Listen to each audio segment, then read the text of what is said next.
ኖቤል የሚሉ የሩታ የስንት ታናሽ ወንድሟ የሆንክ ግለሰብ እውነት ለእህትህ ተጨንቀ ነው እንደዚህ ክልፍልፍ የምትለው?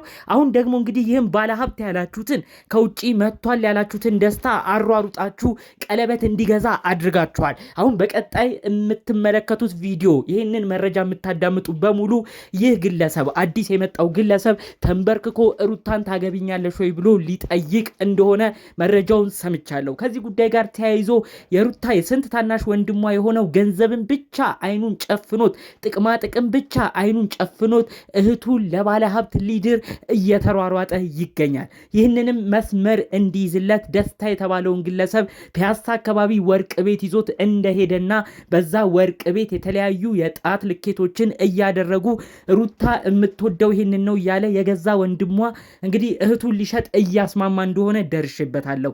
ከዚህ ጉዳይ ጋር ተያይዞ ቡታጅራ ያሉት ዘመዶቿ የሩታ የቅርብ እህቶቿ እናቷ ከባድ የተባለ መልእክትን ለወንድማቸው ለሩታ ወንድም ለሆነው ለአባት ለሚገናኛት ግለሰብ ከባድ መልእክትን የላኩት ሁሉንም በዝርዝር አሰማችኋለሁ። እስቲ አንድ መልእክትን ላስተላልፍላችሁ። ኮመንት ላይ ካየሁት እጅግ ከመሰጠኝ እናንተም በዚህ ሀሳብ የምትስማሙ ከሆነ የእውነት ምንም ነገር ሳትጠራጠሩ ቪዲዮ ላይክ ማድረግ እንዳትረሱ።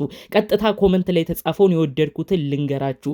ከአብርሽና ሩታ ህይወት መውጣት ያለባቸው ከአብርሽ በኩል ያለው አቤላ የተባለ ያ ኬስ የሆነ ከባድ ችግር የሚያመጣ በሩታ በኩል ደግሞ ያለ ወንድሟ ኖቬል የተባለ እልህኛ ቀዥቃዣ ግለሰብ ነው። በሁለቱም በኩል ያሉት ከባባር ልጆች ናቸው። እነዚህ ልጆች ከህይወታቸው ከወጡ አብርሽና ሩታዬ አንድ ላይ ይሆናል ብላ አንድ ልጅ ኮመንት ላይ በደንብ ነው የጻፈችው። ብዙ ሰው ነው ላይክ ያረጋት ይሄንን ሐሳብ። ይሄ ትክክል ነው። አብርሽና ሩታ መካከል ያሉ ሰዎች አይገቡም፣ ሁለቱ አንድ ላይ ብቻ ይምጡ የምትሉ እስቲ ላይክ አድርጉት ቪዲዮን። እንዲሁም ደግሞ ለእኔ አዲስ ቻናል የሆነባችሁ ቤተሰቤ ያልሆናችሁ እባካችሁ ሰብስክራይብ ማድረጋችሁን አትርሱ። ቀጥታ ይዤ ወደ መጣሁት ዝርዝር መረጃዎቼ አመራለሁ። ኖቬል ገንዘብ ከተቀበልክ እህትህን በዚህን ያህል ደረጃ ነው የምትሸጠው ማለት ነው? ነገ እኮ ህሊና የሚባል ነገር አለ። ነገ እኮ ብዙ ነገር ያስተሳስባል። አንተ ለውጭ ሰው እንደዚህ ብታደርግ ማንም ምንም አይመስለውም። የገዛ እህትህ ላይ እንዴት ታደርጋለህ? ሩታ ወንድም እንግዲህ ትናንትና ያደረጉትን በዝርዝር ልንገራችሁ። የድፍረቱ ድፍረት ሀብታም ሰው እንግዲህ እህቴ ልታገባ ነው ብሎ ከሀብታሙ ስር እግር ስር እያለ ነው የሚገኘው። ሩታን እያገፋፋት ሩታን እልህ ውስጥ እየከተታትም ወደማትፈልገው በቅጡ እንኳን ላልተዋወቀችው ሰው ነው እንግዲህ ሊድራት ወዲያ ወዲህ እያለ የሚገኘው። ትናንት በነበረው ውሏቸው ላይ አንተ ብቻ ሰርፕራይዝ አድርጋት፣ ውድ ቀለበትን ግዛላት፣ እኔ እህቴን አስማማልሃለሁ ብለው እንግዲህ ውድ የተባለ የቀለበት ይሄ ታገብኛለሽ ወይ ተብሎ ሲጠየቅ የሚደረገውን እንግዲህ አልማዝ አይነት ጫፉ ፈርጡ በእንደዚህ አይነት ዋጋ ውድ የሆነ ዋጋ እንዳስገዛው ጭምር ነው መረጃውን እየሰማሁት ማለት ነው። እባክህ የሩታ ወንድም ተቆጠብ። ተው አንተ የስንት ታናሽ ሆነ ስለ ህይወት አንተ አሁን ምኑን አውቀህ ነው ለዚች ልጅ መካሪ ሆንከው? አሁን ይህንን ባለሀብት እንግዲህ አልማዝ የታገብኛለሽ ወይ ቀለበት አስገዛኸው ሩታን ሁኔታዋን ሳትጠይቅ የእውነት ትዳር ትፈልግ ሳትመረምር ምንም ነገር ሳታጣራ በእልህ ተነሳስተ ይሄን ባለሀብት የቀለበት ሁኔታ እንዲገዛ አረከው። ሩታ እምቢ ብትል ምን ልታረገው ነው? ይህንን ውድ የገዛውን የቀለበት ሁኔታስ ምን ሊያረገው ነው? በውድ ዋጋ የወጣውን የአልማዝ ፈርጥ ምን ሊያረገው ነው? ይህንን እንኳን ቆም ብለህ አላሰብክም። እንግዲህ ሩታ ምንድነው ሁላችንም እናውቃለን። አብርሽ ብስጭት አርጓት ስለነበር በጣም አኗድዳት ስለነበረ ከኤርሜላ ጋር ያደረገው ነገር ትዝ እያላት አራስ ቤት እያለች የተበደለችው ነገር ብዙ ትዝ ስላላት ይሄ ግለሰብ ሲመጣ እንግዲህ እሷም አብርሽን ለማስቀናት እንግዲህ ለዚህ ልጅ እንደ ፍቅረኛ ደስታን እንደምታከብረው ሆና ነው የመጣችው። እውነታው ግን ሩታ አዲስ ህይወት ለመጀመር እቅድ የላትም። ልጇን ለማሳደግ የራሷን ህይወት ለመኖር ነው የምትፈልገው። የመጀመሪያው ቀን ራሱ ልብ ብላችሁ ካያችሁ ሩታ ጋር እንግዲህ ይሄ ልጅ ሲመጣ ወንድሟ ይሄንን ልጅ ይዞ ሲመጣ ለወንድሟ ያለችው ነገር አለ። ምንድነው ይዘህብኝ የመጣኸው? አዲስ ሰው ነኝ ምንድነው የምትዋወቀው ብላ በጣም ተደናግጣ ነበር ሩትዬ። ነገር ግን አብርሽ ልክ ሲመጣ ግን አብርሽን ለማብሸቅ ስትል ብቻ ይህን ግለሰብ እንድትቀርበው ሆኗል። ታዲያ ይህንን ያየው የሩታ ወንድም እንደው ጉዳዩን እንኳን አላመዛዘንም። እህቴ አብርሽን ለማስቀናት ነው ብሎ እንኳን አላሰበም። የእውነት ይህንን ግለሰብ የፈለገች መስሎት የእውነት ይህንን ግለሰብ አግብታ ወደ ውጭ የምትሄድ መስሎት ይህን ግለሰብ ውድ ውድ ዋጋ ያሉትን ነገሮች እያስገዛው ይገኛል። ሩታ በጥቅም የምትሸወድ መስሎት፣ ሩታ በጥቅማ ጥቅም በቁሳቁስ የምትሸወድ መስሎት እህቱን በእንደዚህ አይነት ነገር እያሸወደ እንድታገባ ነው እያረጋት የሚገኘው። ስማ የሩታ ወንድም አንተ ረሳው እንዴ? አብርሽ መኪና እኮ ሰጥቷታል። አብርሽ እኮ ወርቅ ሰጥቷታል። አብርሽ እኮ ስጦታዎች አበርክቶላታል ልክ የወለደች ጊዜ። እሷ ግን ፍቅር ይበልጣል ከቁስም ከንብረትም በላይ አብርሽ አንተ አስቀድመህ ልብህን ነው ልትሰጠኝ የሚገባው ብላ ነው ብዙ ጭቅጭቅ ሲያሳልፉ የነበረው። ታዲያ ይህንን ረስተህ ነው ዛሬ ምንንም ለማታቀው ለባለ ሀብት እህትህ ልትድር ያሰብከው? ለእህትህ እንዳልከው መኪና ሊገዛ ይችላል። ለእህትህ ውድ ቀለበት ሊያረግላት ይችላል። ዳሩ ግን የልጁ ጸባይ ሳይጠና ቤተሰብ ሳይፈቅድ ይህን ግለሰብ አግብታ በኋላ ጸባዩ ቢቀያየር ማን ነው ኃላፊነት የሚወስደው?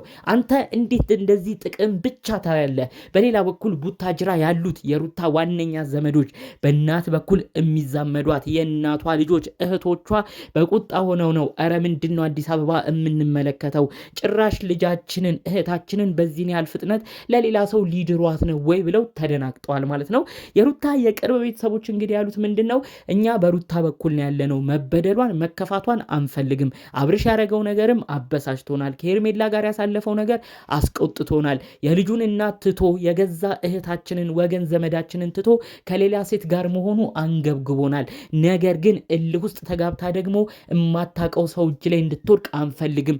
ምንም ቢሆን አብርሽን እናቀዋለን። ምንም ቢሆን አብርሽ እዚሁ የአንድ ሀገር ልጆች ነን። ቤተሰብ ለቤተሰብም እንተዋወቃለን። አሁን ግን ይዘውት የመጡት ጭራሽ የማናቀው በሚዲያ ብቻ የሚያውቃት ግለሰብ ነው የመጣው ብለው ነው በንዴት ሆነው የተናገሩት። ምንም አይነት ነገር ስህተት የለውም ንግግራቸው።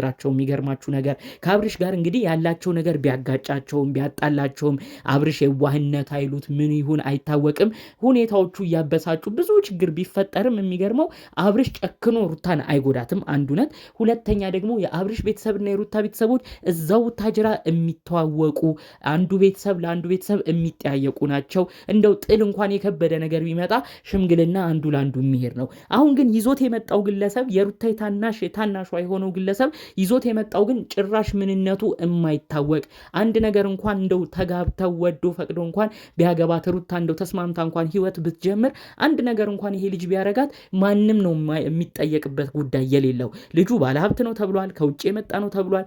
ሩታ እንደፈለገ ተጠቅሞባት ወደ ውጭ ቢሄድ ለማን ነው አቤት የሚባለው? ይሄን ነገር እንዴት ነው ቆሞ ሊያስብ ያልቻለው? የሩታ ቤተሰቦች የእናቷ ልጆች እህቶቿ የሚያሉት ደጋግመው ይሄንን ነው።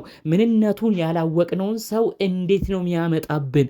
ምን ማለት ነው? ይሄ እኮ እኛንም ንቀት ነው። በዛ ላይ ሩታ ለአንቺ ነው ማስጠንቀቂያችን። እንዴት ታናሽሽ የህይወት የምንም የትዳር ተሞክሮ የሌለውን ሰው እንዴት ነው እሱን አምነሽ አዲስ ነገር ለመጀመር የምትሞክሪው? አብርሽን ለማብሸቅ ብለሽ እልህ የምትጋቢበት ነገር ሌላ ዋጋ እንዳያስከፍልሽ እያሉ ነው እያስጠነቀቋት የሚገኘው። ምንም ስህተት የሌለው ንግግር ነው የሩታ ቤተሰቦች ያስተላለፉት። አብርሽን ለማብሸቅ ይህንን ተጠቅመሻል። ነገር ግን ይሄ ነገር ከፍ እያለ ከመጣ ከዚህ ልጅ ጋር ሳትፈልጊው እንዲሁም ለአብርሽ እልህ ብለሽ አዲስ ህይወት ጀምረሽ እባክሽ ይሄ ልጅ ጎርቶሽ እንዳይሄድ። ይሄ ግለሰብ አንዴ አንቺን እስኪያገኝሽ ይሆናል እንደዚህ የሚለማመጠው። አንዴ አንቺን እንደተመኘው ከአንቺ ጋር የሚፈልገውን ለማድረግ ሊሆን ይችላል እንደዚህ መሬት የሚሆነው። ሩታ እባክሽ ቆም ብለሽ አስቢ። አብርሽ ልክ ነው እያልን አይደለም። ነገር ግን አብርሽ ጎርቶ የማይጎዳሽ የሀገርሽ ልጅ ነው። አብርሽ ምንም አይነት ክፉሽን የማይፈልግ ነው። አብርሽ ምንም ቢበድልሽ ምንም ቢያጠፋ ጋሽዬን ጠርተሽ ማናገር ትቻለሽ። የገዛ አባቱን ጠርተሽ መውቀስ ትቻለሽ። ይሄ ከውጭ የመጣው ግለሰብ እንደው አንድ ነገር ቢበድልሽ የሆነ ነገር እንኳን አድርጎሽ ወደ ውጭ እልም ብሎ ቢጠፋ ማን ነው ተጠያቂ? እባክሽ ይህንን ነገር ሩታ ቆም ብለሽ ለማሰብ ሞክሪ። የስንት ታናሽ ወንድምሽን አትምከሪ። እንኳን የስንት ታናሽ ወንድምሽ አይደለም አቡሻ ራሱ ዛሬ የቆመው በእነ አብርሽ በኩል ነው። ይህ ማለት አብርሽን ደግፎ አይደለም። ነገር ግን ይህ አዲስ ልጅ ማን ነው እህቴን የሚያገባ ማን ነው ለእህቴ ህይወት የመጣ ብሎ በሁኔታው ድንግጥ ብሏል። ይህ ነው የወንድምነት ኩራት። ይህ ነው የወንድምነት መከታ። እንደዛኛው እንደ ኖቬል አይደለም እህቱን ባንዴ መሸጥ እንደ አቡሽ መሆን ማለት ነው። ምንም ጥቅም ቢሆን ምንም ከውጭ ቢመጣ ምንም ሀብታም ነው ቢባል አቡሻ አልደነገጠም። አቡሻ ያሳሰበው ያንቺ የወደፊት ህይወት ነው። ጸባዩ የማይታወቅ ማን ነው ሲጀመር እህቴን የሚያገባው ብሎ ነው የተናገረው። ስለዚህ እባካችሁ በዚህ ጉዳይ ያላችሁ በሩታ በኩል ያላችሁ ሰዎች ሩትዬን አስጠንቅቋት። የማትፈልገው ህይወት ውስጥ ገብታ እንዳትጎዳብን እኛም መልእክታችንን ማስተላለፍ እንፈልጋለን። በሌሎች ጉዳዮች እስክንገናኝ ሰላሙን ሁሉ ተመኘውላችሁ። ሰላም